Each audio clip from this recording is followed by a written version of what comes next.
जय हिंद साथियों, स्वागत है आपका self study classes with Sumit Jain YouTube channel और दोस्तों ऐप में।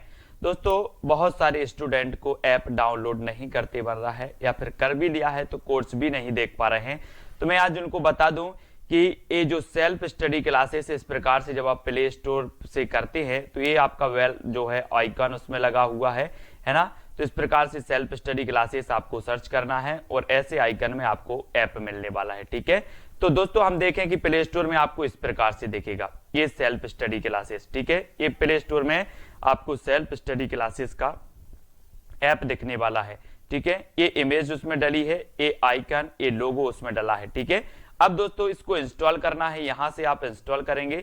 ठीक है, अब इंस्टॉल करेंगे तो वहां पर आपको नंबर मांगेगा, जीमेल नंबर मांगेगा, तो आपको ओटीपी आएगा, तो आप रजिस्टर करके आगे बढ़ेंगे। ठीक, तो सभी लोग वीडियो को लाइक कर दें और वीडियो को शेयर भी करना है। मोस्ट इंपॉर्टेंट प्रश्नों पर चर्चा करेंगे, बहुत ही बढ़िया ये प्रश्न होंगे। ठीक है, चलिए तो स्टार्ट करेंगे। आज हिंदी साहित्य में सभी लोगों को फटाफट उत्तर बताना है और जो भी साथी अभी तक चैनल को सब्सक्राइब नहीं कर पाए हैं वो सब्सक्राइब कर लें। ठीक है, और दोस्तों जो अपना यूट्यूब चैनल है इसको क्या मिल गया है, अब ज्वाइन बटन भी अपन को प्राप्त हो गया है। ठीक है, तो जो भी ज्वाइन करना चाहते हैं वो ज्वाइन कर सकते हैं, चैनल को सपोर्ट कर सकते हैं। ठीक है, हिंदी साहित्य यूट्यूब चैनल आपको सब्सक्राइब करके बेल आइकन को जरूर दबाना है। ठीक है, तो स्टार्ट करेंगे आज का ये वीडियो। आज का जो आपका पहला प्रश्न है दोस्तों कि भारतीय आर्य भाषाओं के विकास के कितने चरण हैं। चरण बताना है, कितने चरण हैं, 2 चरण हैं, 3 चरण हैं, 4 चरण हैं या फिर 5 चरण हैं, ये चरण आपको बताना है। तब आपका राइट आंसर क्या हो जाएगा, भारतीय आर्य भाषाओं के विकास के कितने चरण हैं। अगर आपसे बन रहा है तो उत्तर जरूर बताएं और उत्तर आपका होगा दोस्तों कितने चरण हैं। भारतीय आर्य भाषाओं के जो चरण हैं वो है 3 चरण। कितने हैं, 3, यानी कि आपका बिल्कुल सही आंसर हो जाएगा बी नंबर। बी नंबर जिन्होंने बताया उनका आंसर बिल्कुल सही है। अगला क्वेश्चन देख लो, किस विद्वान ने प्राकृत को मीठी तथा संस्कृत को कठोर कहा है। ये बहुत ही बढ़िया प्रश्न है, कई बार पूछा गया है। किस विद्वान ने प्राकृत को मीठी और संस्कृत को कठोर कहा है, जबकि है ना, तो ये जो संस्कृत को कठोर कहा है, ये संस्कृत को कठोर किसने कहा है, राजशेखर ने कहा है, भरत मुनि ने कहा है, वामन ने कहा है या फिर स्वयंभू ने कहा है। तो किसने कहा है, तो अधिकांश लोगों ने प्रश्न क्रमांक 2 का जो उत्तर बता दिया है कि राजशेखर, है ना, राजशेखर साहब हैं, इन्होंने क्या कहा कि प्राकृत को मीठी है और संस्कृत को कठोर है। अब एक चीज बताना दोस्तों, जिसका राज चल रहा है, जिसका राज चल रहा है वो किसी को कुछ भी बता सकता है। बोले हमें तो प्राकृत मीठी लगती है और संस्कृत कठोर कहता है, क्योंकि राज चल रहा है इनका। तो राजशेखर, ठीक है, राजशेखर आपका बिल्कुल सही होगा। अपभ्रंश में राम काव्य के प्रथम कवि कौन है।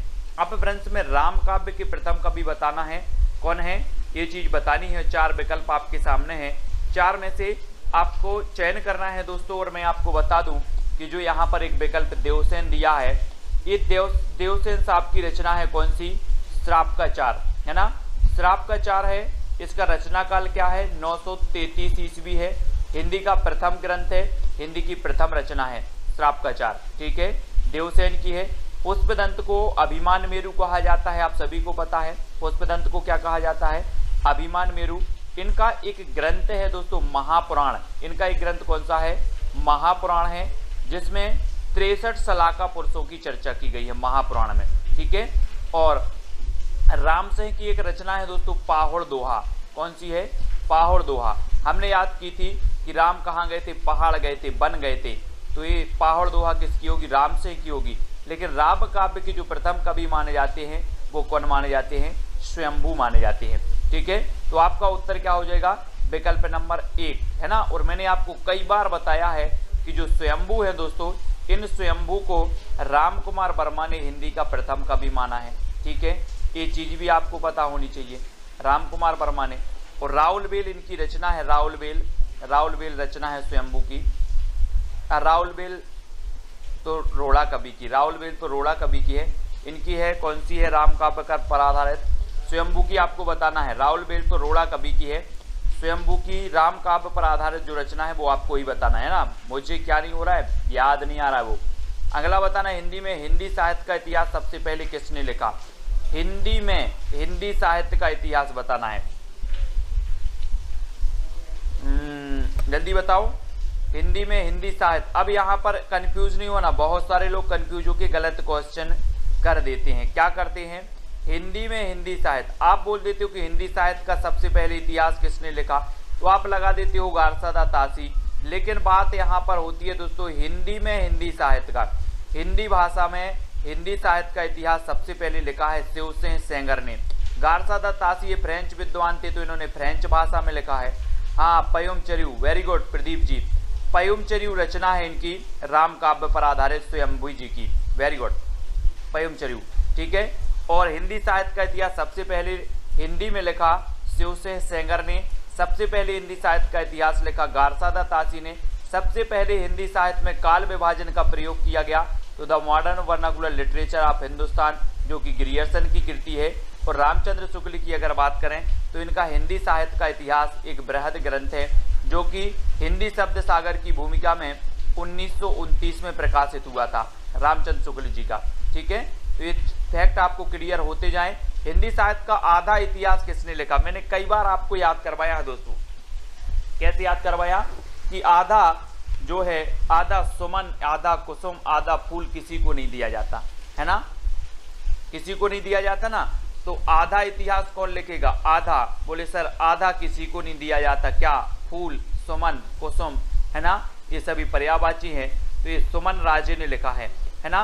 और दोस्तों हिंदी साहित्य का दूसरा इतिहास किसने लिख दिया, बच्चन सिंह ने लिख दिया। मैंने आपको याद करवाया था, बोले हिंदी साहित्य का दूसरा इतिहास लिखो, तो बोले दूसरा इतिहास कैसे लिखें, ये बच्चन का काम थोड़ी है, ये बच्चन का काम नहीं है, बच्चों का काम नहीं है दूसरा इतिहास लिखना। और रामचंद्र शुक्ल का तो पता ही है, राम कुमार वर्मा ने हिंदी साहित्य का आलोचनात्मक इतिहास लिखा, ठीक है। और सुमन राजे ने हिंदी साहित्य का आधा इतिहास लिखा। तो ये चीज भी आपको क्लियर हो गई। अगला आपको बताना दोस्तों, रीतिकाल को अंधकार काल किसने कह दिया, अंधकार काल। मिश्र बंधुओं ने क्या कहा है, त्रिलोचन ने क्या कहा है, मिश्र बंधुओं ने आपको पता है इन्होंने क्या कह दिया, अलंकृत काल, है ना। क्या कह दिया, मिश्र बंधुओं ने क्या कह दिया, त्रिलोचन ने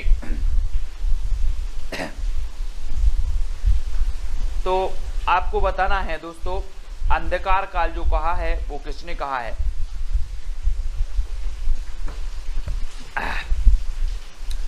और अंधकार काल कहा किसने, त्रिलोचन साहब ने। बी नंबर आपका बिल्कुल सही हो जाएगा, ये रीति काल को, ठीक है।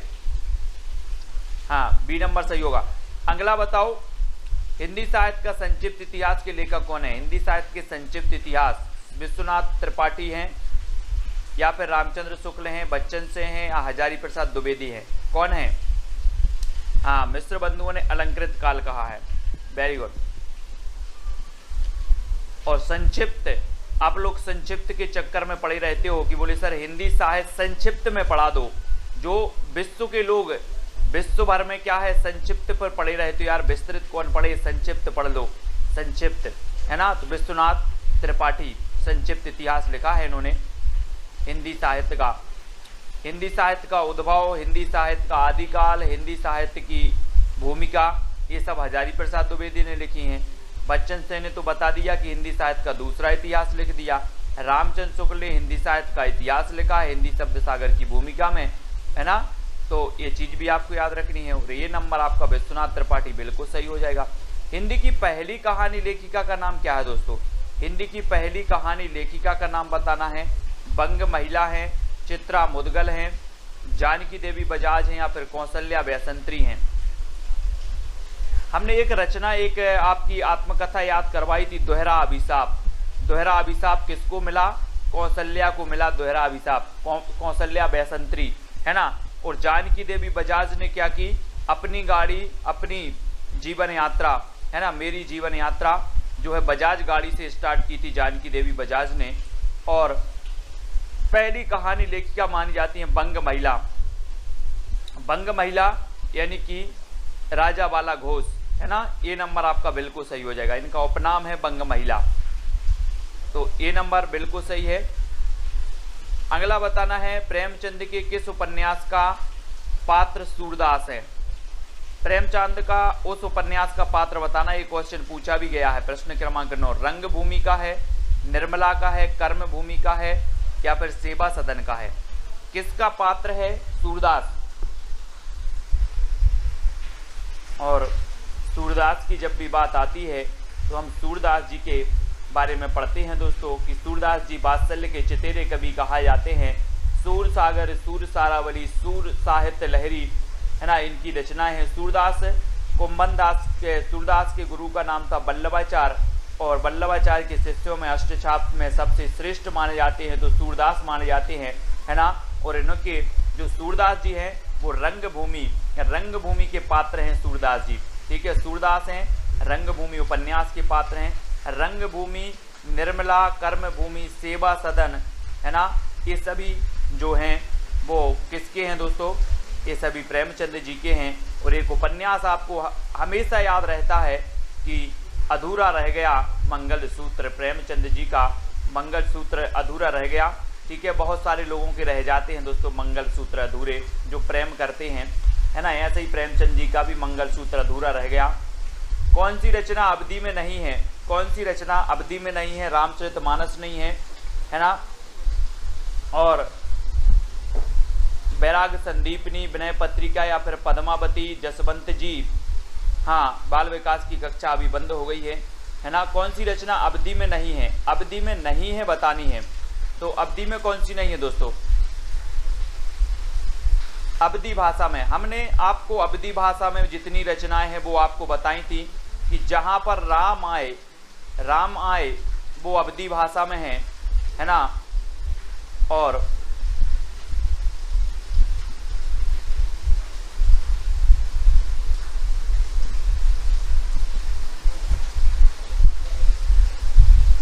तो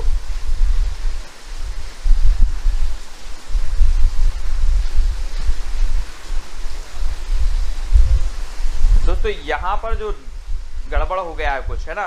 क्या गड़बड़ हो गया, रामचरितमानस भी आपकी अवधि में है, पद्मावत भी आपकी अवधि में है, ठीक है। लेकिन आपकी जो विनय पत्रिका और बैराग संदीपनी जो है ना, ये जो सी नंबर है और जो बी नंबर है ये तो ब्रज भाषा में है ना।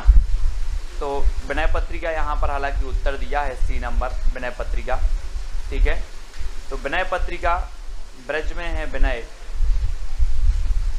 है ना, मंगल और राम आए। तो बैराग संदीपनी भी आपकी ब्रज भाषा में है ना, ब्रज में है। तो बी और सी ये दोनों ही आपके सही होंगे।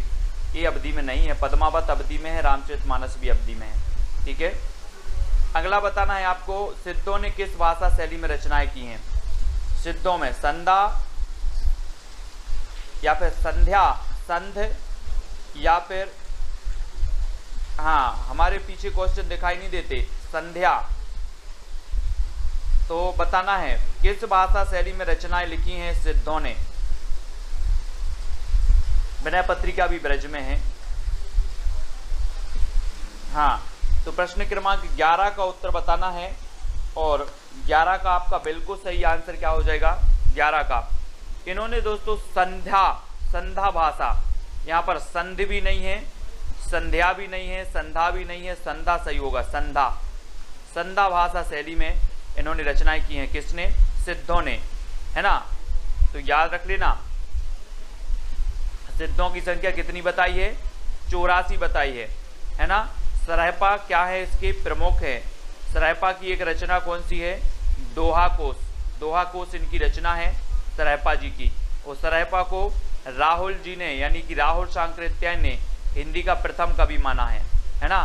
तो ये चीज भी याद रखनी है। सिद्धों में डॉक्टर रामकुमार वर्मा ने संधि काल का समय क्या माना है। जी हाँ दोस्तों, बढ़िया ही प्रश्न है।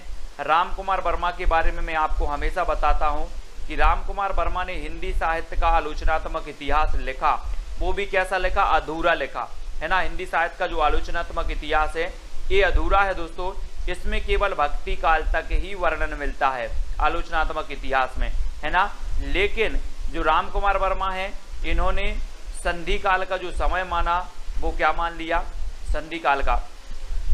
प्रश्न क्रमांक 12 का आंसर बताना है दोस्तों, और आपका बिल्कुल सही आंसर होगा 750 से 1000 का जो काल है इन्होंने संधि काल माना, और संधि काल के बाद इन्होंने चारण काल माना, चारण है ना, चारण काल।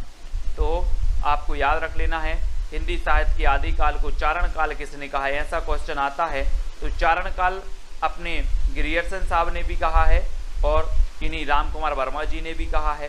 750 से 1000 का काल इन्होंने संधि काल माना है राम कुमार वर्मा जी ने, ठीक है। तो ये नंबर आपका बिल्कुल सही हो जाएगा, ठीक है।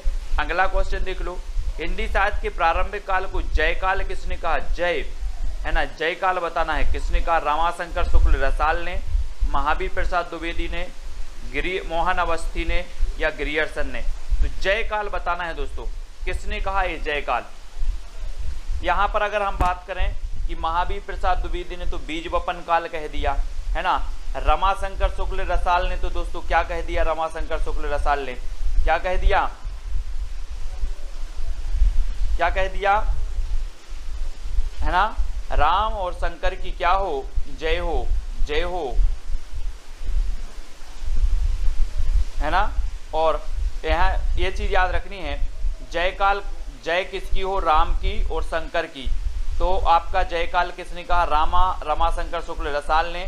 मोहन अवस्थी, और अवस्थी से अवस्था हो जाएगा दोस्तों, अवस्थी से अवस्था। और जब आपकी अवस्था, जितने लोग देख रहे हैं सभी की अवस्था अगर बुढ़ापे की आ जाए तो लाठी का आधार ले लेना। इस प्रकार से जो लाठी होती ना, लाठी का आधार ले लेना। तो आधार काल कहा मोहन अवस्थी ने, है ना। बोले सर अवस्था हो गई है मेरी, अब मैं लाठी के आधार पर चलता हूँ, आधार। तो अवस्था हो गई तो आधार लेना है, ठीक है।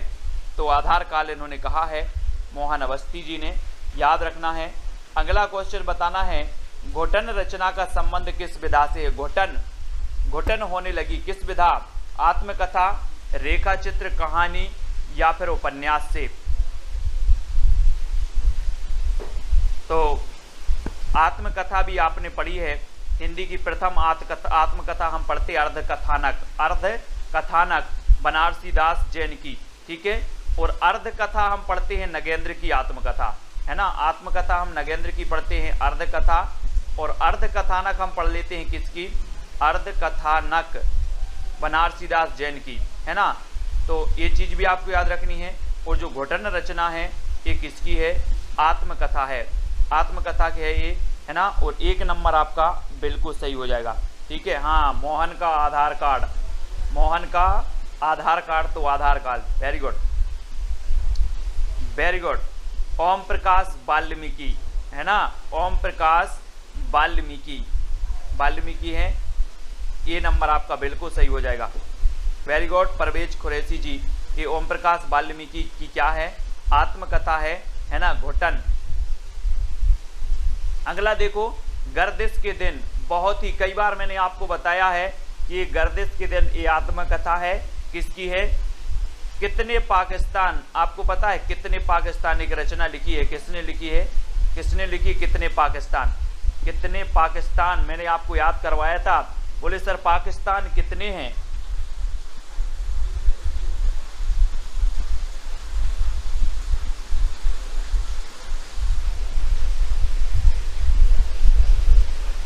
जल्दी बताना है आपको।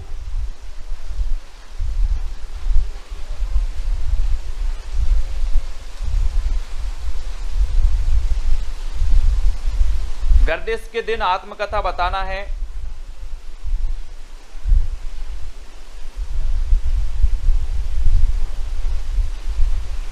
दोस्तों ये जो घुटन है, ये घुटन, वेरी गुड, अपने कुरैशी जी ने बहुत बढ़िया यहाँ पर सही बताया है कि जो घुटन है, ये घुटन जो रचना है, घुटन ये है दोस्तों आपके कौन की, बहुत बढ़िया तरीके से बताया है अपने कुरैशी जी ने, बहुत बढ़िया, धन्यवाद, है ना। घुटन जो रचना है ये रमाशंकर आर्य की है, यहाँ पर याद रख लेना। आत्मकथा है ये किसकी है, रमाशंकर आर्य, है ना, ये रमाशंकर आर्य की है घुटन, है ना, इसको याद रखेंगे। और जो हमने बताई थी कि जो घुटन वाल्मीकि है, जूठन है ना, जूठन वाल्मीकि साहब की है। जूठन जो है, जूठन वाल्मीकि आत्मकथा है, और ये घुटन जो आत्मकथा है रमाशंकर आर्य की है। ठीक है, ये चीज़ याद रखनी, रमाशंकर आर्य की है ना। हाँ, वेरी गुड, तो इसको याद रखेंगे। और गर्दिश के दिन ये कमलेश्वर जी की है, कमलेश्वर जी। बनारसी दास जी की अर्ध कथानक है ना। और जानकी देवी बजाज की मेरी जीवन यात्रा और मेरी जीवन यात्रा, इन दोनों की ही है। ठीक है, हाँ ठीक है, तो इनको याद रखेंगे। जानकी देवी बजाज की मेरी जीवन यात्रा और राहुल सांकृत्यायन की भी मेरी जीवन यात्रा, इन दोनों की भी याद रखेंगे। ठीक है, बहुत बढ़िया। अगला देखो, पुष्टि मार्ग के प्रवर्तक माने जाते हैं तो कौन माने जाते हैं? वल्लभाचार्य, रामानंद, विट्ठलनाथ और रामानुज। ये जल्दी से बताना है दोस्तों। पुष्टि मार्ग के प्रवर्तक माने जाते हैं तो कौन माने जाते हैं? कोई बात नहीं, देखो जब कोई क्वेश्चन गलत होता है और जब क्वेश्चन को आप गलत से सही करते हो तो वो चीज़ आप कभी नहीं भूल सकते। जो क्वेश्चन आपका गलत हुआ है और गलत को आप सही करते हो, वो क्वेश्चन आपके माइंड में बैठ जाता है, अब आप कभी नहीं भूलोगे। घुटन किसकी है? रमाशंकर आर्य की। जूठन किसकी है? ओम प्रकाश वाल्मीकि की, है ना। तो होना चाहिए, गलत भी होना चाहिए। ठीक है,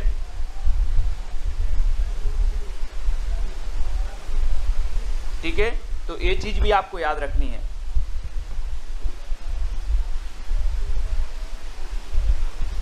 फिर अगला क्वेश्चन आपको बताना, पुष्टि मार्ग के जो प्रवर्तक हैं वो कौन है? पुष्टि मार्ग के प्रवर्तक दोस्तों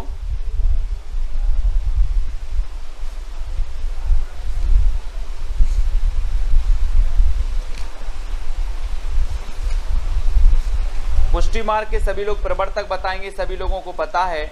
और पुष्टि मार्ग के जो प्रवर्तक माने जाते हैं वो कौन माने जाते हैं? वल्लभाचार्य, है ना। वल्लभाचार्य यानी कि आपका जो वल्लभाचार्य जी हैं, ए नंबर आपका बिल्कुल सही हो जाएगा। पुष्टि मार्ग के प्रवर्तक हैं वल्लभाचार्य, ए नंबर। ठीक है,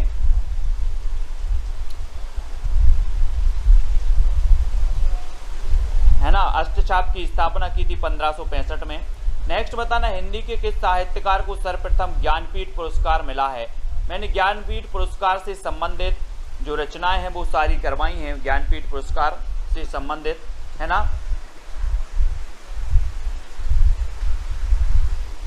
और सर्वप्रथम ज्ञानपीठ पुरस्कार किसे मिला, ये चीज भी बतानी है। तो दोस्तों हम जब ज्ञानपीठ पुरस्कार पढ़ते हैं तो सर्वप्रथम हिंदी में जो ज्ञानपीठ पुरस्कार मिला वो 1968 में मिला चिदम्बरा के लिए सुमित्रा नंदन पंत को, है ना। 72 में अपने दिनकर जी को मिल गया उर्वशी, है ना। कैसे याद किया था कि दिन में बसी, दिन में उर्वशी, दिन में उर्वशी तो दिनकर, और 72 साल की हो गई उर्वशी, है ना। उर्वशी महादेवी वर्मा जी की यामा, यामा के लिए मिला यानी 1982 में। ठीक है, और अज्ञेय के लिए मिला 1978 में मिल गया इन्हें। ठीक है, तो इनको सभी को याद रखना है। ये जो अपने ज्ञानपीठ पुरस्कार वाली रचनाएं थे, जो साहित्यकार थे, वो भी आज के वीडियो में ही अपन ने याद किए हैं, है ना। तो ये तो सभी को याद हैं। शब्दार्थ शरीरम तावत्य काव्यम, ये परिभाषा किसने दी है? शब्दार्थ शरीरम तावत्य काव्यम, है ना।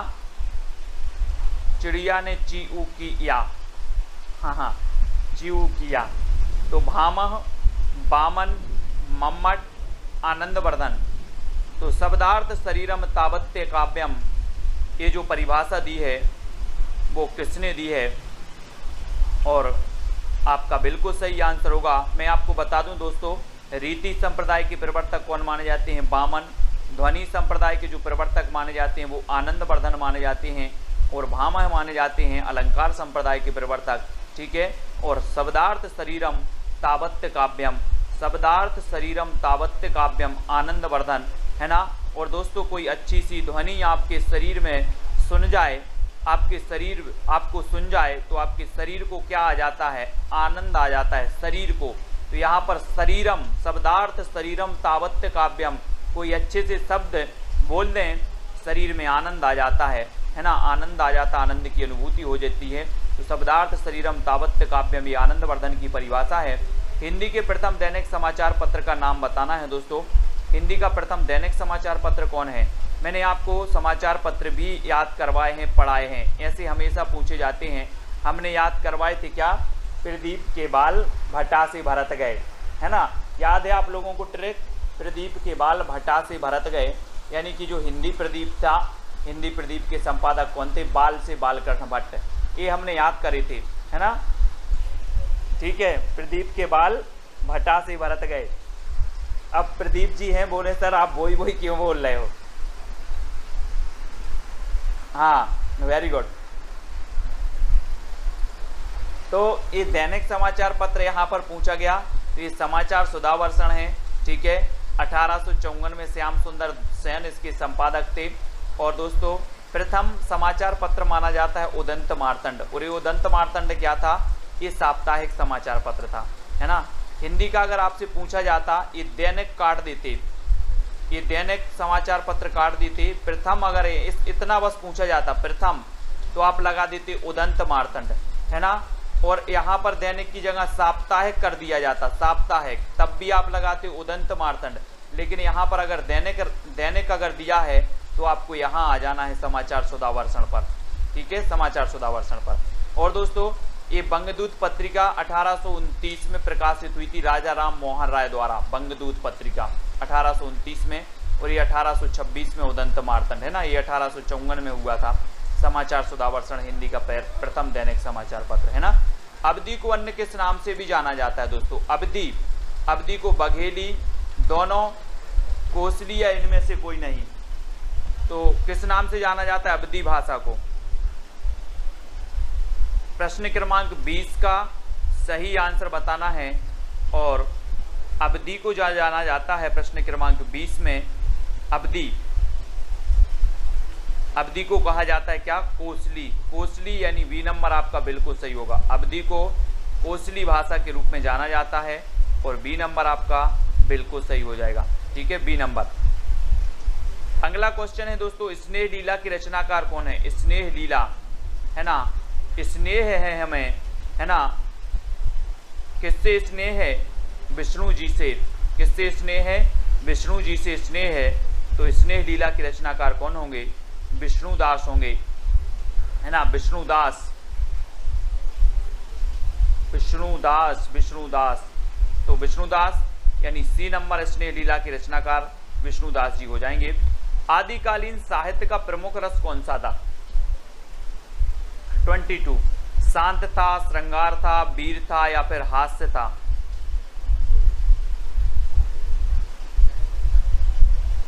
आदिकालीन साहित्य का प्रमुख रस कौन सा था दोस्तों, आपने पता है कि रामचंद्र शुक्ल ने 12 रचनाओं के आधार पर इस आदिकाल का नाम रख दिया वीर गाथा काल, है ना, वीर गाथा काल रख दिया। 12 रचनाओं को प्रामाणिकता का आधार माना, और वीर रस का जो इसमें प्रधान था, और आश्रय कवि हुआ करते थे, मतलब जो है विभिन्न प्रकार के जो आश्रित राजाओं के आश्रित थे, उनकी यशोगान का वर्णन करते थे।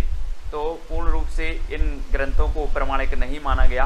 ठीक है, अगला आपको बताना है निम्न में से कौन सा मनोविश्लेषणवादी कवि माना जाता है, मनोविश्लेषणवादी। ये क्वेश्चन कई बार पूछा गया है दोस्तों, मनोविश्लेषणवादी। यहाँ आप लोग कंफ्यूज होते हो। देखो, मनोविश्लेषणवादी कवि माने जाते हैं कौन कौन, जैनेन्द्र कुमार माने जाते हैं, ईलाचंद्र जोशी माने जाते हैं, अज्ञेय माने जाते हैं, ये तीनों ही माने जाते हैं दोस्तों। और एक और माने जाते हैं, अगर किसी को पता हो तो बता देना, कमेंट में बता देना, है ना। एक और माने जाते हैं, कौन माने जाते हैं, मनोविश्लेषणवादी। ये क्वेश्चन कई बार पूछे गए, अज्ञेय, जैनेन्द्र और ईलाचंद्र जोशी, ये मनोविश्लेषणवादी कवि हैं। यानी आपका उत्तर क्या हो जाएगा, डी नंबर हो जाएगा। ये क्वेश्चन बनता ही है। ठीक है,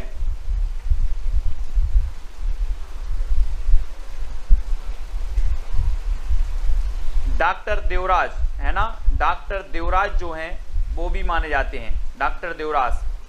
ठीक है, याद रख लेंगे, वेरी गुड। परवेज खुरैशी जी, डॉक्टर देवराज भी मनोविश्लेषणवादी माने जाते हैं ना, तो ये चीज भी आपको याद रखनी है।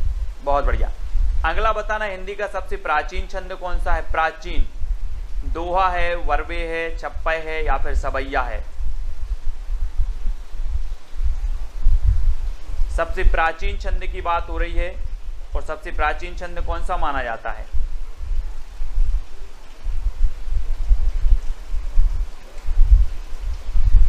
तब आपका बिल्कुल सही आंसर होगा दोस्तों कि छंद माना जाता है प्राचीन दोहा, दोहा माना जाता है, यानी कि ए नंबर आपका दोहा बिल्कुल सही हो जाएगा। ठीक है, दोहा प्राचीन छंद है और दोहा में आप पढ़ते हैं ना 13-11।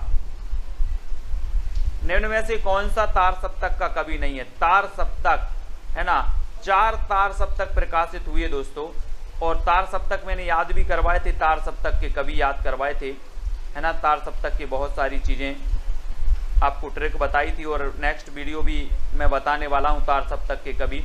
प्रथम के कौन हैं, द्वितीय के कौन हैं, तृतीय के कौन हैं, है ना।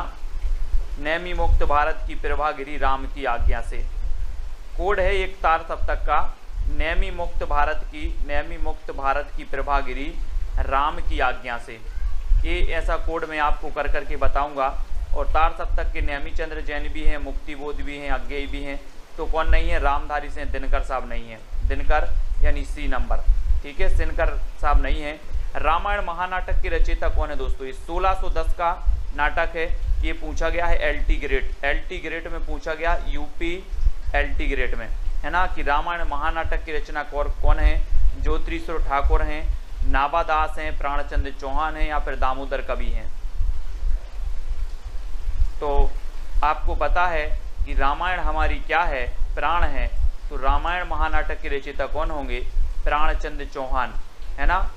और एक रचना है वर्ण रत्नाकर, वर्ण काय में पढ़ना है? वर्णमाला या फिर वर्ण पढ़ना है हमें ज्योति में, अंधेरे में नहीं पढ़ना है, ज्योति में पढ़ना है। तो वर्ण रत्नाकर ज्योतिश्वर ठाकुर की है। भक्तमाल आपको पता है नावादास की है भक्तमाल। ठीक है, और दामोदर कवि की कौन सी है? दामोदर कवि की आपको बताना है कौन सी है, कमेंट में लिखो फटाक से।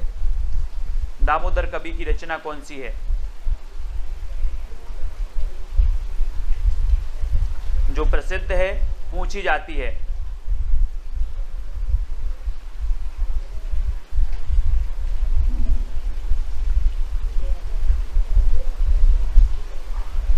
जल्दी से बताओ कौन सी है दामोदर कवि की रचना, कमेंट में आपको लिख देना है। और अगले प्रश्न की ओर बढ़ जाते हैं।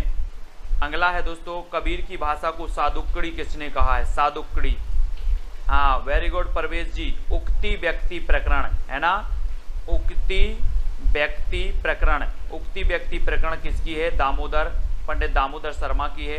ठीक है, वेरी गुड। उक्ति व्यक्ति प्रकरण है ना, SG राकेश जी। अब सादुक्कड़ी, कबीर की भाषा को सादुक्कड़ी किसने कहा? सादुक्कड़ी, सादुक्कड़ी बताना है। एक दोस्तों आपने पढ़ा था पंचमेल खिचड़ी, पंचमेल खिचड़ी। बोले दोस्तों जब पंचमेल खिचड़ी बनेगी तो पंचमेल खिचड़ी विभिन्न प्रकार के मेल किया जाएगा, तो ये कैसी होगी? सुंदर होगी। कैसी होगी? सुंदर होगी। तो श्याम सुंदर ने कहा था, क्या कहा था? पंचमेल खिचड़ी कहा था। लेकिन सादुक्कड़ी किसने कहा था? तो सादुक्कड़ी कहा था किसने? शुक्ल जी ने, है ना, शुक्ल जी ने। और हजारी प्रसाद द्विवेदी ने क्या कहा था? वाणी का डिक्टेटर, कबीर को वाणी का डिक्टेटर कहा द्विवेदी जी ने, है ना। रामचंद्र शुक्ल जी ने सादुक्कड़ी कहा, पंचमेल खिचड़ी कहा श्याम सुंदर ने। ठीक है, श्याम सुंदर। तो कबीर की भाषा को फिर पूछ लिया गया पंचमेल खिचड़ी। तो पंचमेल खिचड़ी कैसी होगी? कैसी होगी पंचमेल खिचड़ी? सुंदर होगी, सुंदर, है ना। बोले सर बहुत सुंदर खिचड़ी थी पंचमेल खिचड़ी, है ना। तो श्याम सुंदर दास, बाबू श्याम सुंदर दास ने कह दिया कि ये जो कबीर दास की भाषा है ये तो पंचमेल खिचड़ी है, पंचमेल खिचड़ी। ठीक है, कौन द्विवेदी युग का कवि नहीं है दोस्तों? द्विवेदी युग का कवि कौन नहीं है? वियोगी हरि नहीं है, मैत्रीशरण गुप्त नहीं है, अंबिका दत्त व्यास हैं, या रामनरेश त्रिपाठी नहीं है, बताना है। द्विवेदी युग के आपको पता है कि जो द्विवेदी युग है दोस्तों ये महावीर प्रसाद द्विवेदी जी के नाम पर इस युग का नाम पड़ गया द्विवेदी युग, है ना। और जब महावीर प्रसाद द्विवेदी की बात आती है तो ये 1903 में बन गए सरस्वती पत्रिका के संपादक, है ना। और 1920 तक जमे रहे सरस्वती पत्रिका में, है ना। और सरस्वती पत्रिका की जब बात आती है तो सरस्वती पत्रिका दोस्तों 1900 में जो है ये प्रकाशित हुई थी। और श्याम सुंदर जो थे वो क्या थे? इसके प्रथम संपादक थे। और दोस्तों इसके जो संस्थापक, संपादक और संस्थापक में बहुत कम कंफ्यूज हो जाता है। सभी लोग में। और चिंतामणि जो घोष थे वो सरस्वती पत्रिका के क्या थे, संस्थापक थे, प्रथम संपादक थे श्याम सुंदर, और 1900 में ये प्रकाशित हुई थी, है ना। तो याद रख लेना है। और द्विवेदी युग का कवि कौन नहीं है, तो कौन नहीं है, अंबिका दत्त व्यास, ठीक है। ये अंबिका दत्त व्यास कौन से युग के हैं, ये भारतेंदु युग के हैं, भारतेंदु युग के हैं, है ना। वियोगी हरि हैं, मैथिशरण गुप्त भी हैं, रामनरेश त्रिपाठी भी हैं, ठीक है। तो इनको अपन याद रखेंगे। अगला बताना, अयोध्या से उपाध्याय हरिओद की प्रथम रचना कौन सी है दोस्तों। प्रथम रचना बताना है, कृष्ण शतक है, रस कलश है, प्रिय प्रवास है, या वैदेही वनवास है। तो 30 का आंसर ये कई बार पूछा गया है ना। और अयोध्या से उपाध्याय हरिओद की जब बात आती है दोस्तों, तो इनके बारे में हम पढ़ते हैं कि ठेठ हिंदी का ठाठ, अयोध्या से उपाध्याय हरिओद की कई बार पूछी गई है। ठेठ हिंदी का ठाठ, ठेठ हिंदी का ठाठ, ये रचना कई बार पूछी गई। और प्रिय प्रवास, प्रिय प्रवास तो आपको पता है कि जो प्रिय प्रवास है हिंदी खड़ी बोली का जो है प्रथम महाकाव्य माना जाता है प्रिय प्रवास, ठीक है। और अयोध्या से उपाध्याय हरिओद की ठेठ हिंदी का ठाठ बिल्कुल सही है।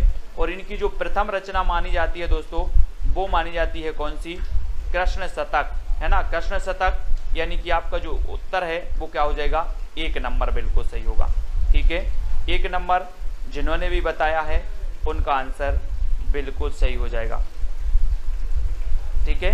इनकी प्रथम रचना मानी जाती है, इनकी रसकलश भी है, वैदेही वनवास भी है, कृष्ण शतक भी है, और प्रिय प्रवास भी है, ठीक है। ये सभी लोग याद रखेंगे। जय हिंद साथियों, स्वागत है आपका self study classes with Sumit Jain YouTube channel और दोस्तों ऐप में। दोस्तों बहुत सारे स्टूडेंट को ऐप डाउनलोड नहीं करते बन रहा है, या फिर कर भी लिया है तो कोर्स भी नहीं देख पा रहे हैं। तो मैं आज उनको बता दूं कि ये जो सेल्फ स्टडी क्लासेस इस प्रकार से जब आप प्ले स्टोर से करते हैं तो ये आपका वेल जो है आइकन उसमें लगा हुआ है ना। तो इस प्रकार से सेल्फ स्टडी क्लासेस आपको सर्च करना है और ऐसे आइकन में आपको ऐप मिलने वाला है, ठीक है। तो दोस्तों हम देखें कि प्ले स्टोर में आपको इस प्रकार से दिखेगा ये सेल्फ स्टडी क्लासेस, ठीक है। ये प्ले स्टोर में आपको सेल्फ स्टडी क्लासेस का ऐप दिखने वाला है, ठीक है। ये इमेज उसमें डली है, ये आइकन, ये लोगो उसमें डला है, ठीक है। अब दोस्तों इसको इंस्टॉल करना है, यहां से आप इंस्टॉल करेंगे, ठीक है। अब इंस्टॉल करेंगे तो वहां पर आपको नंबर मांगेगा, जीमेल नंबर मांगेगा, तो आपको ओटीपी आएगा, तो आप रजिस्टर करके आगे बढ़ेंगे, ठीक।